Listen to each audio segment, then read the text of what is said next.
agissement prouve, si besoin en était, que le régime algérien parraine le terrorisme international.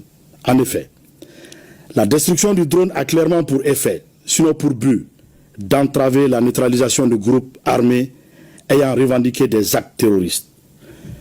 Le gouvernement de la transition, en cette triste circonstance, tout en rappelant la teneur de son communiqué numéro 64 du 25 janvier 2024 et celle de l'allocution du Mali lors de la 79e session de l'Assemblée générale des Nations Unies, condamne l'attitude du régime algérien qui, en plus de servir de base arrière aux groupes terroristes, s'engage aujourd'hui dans la lutte armée pour perpétrer des agressions contre un État voisin en vue de protéger ses suppôts terroristes.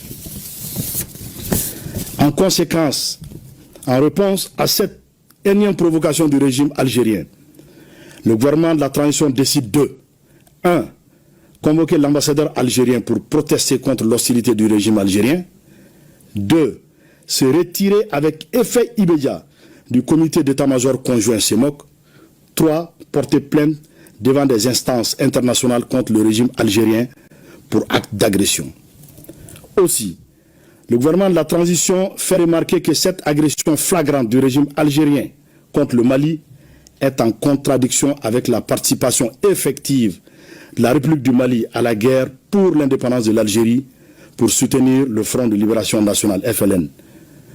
Enfin, il demande au régime algérien, exportateur de terrorisme, de cesser d'être une menace à la paix et à la sécurité régionale, puis d'adopter un comportement responsable visant à promouvoir la paix et le développement.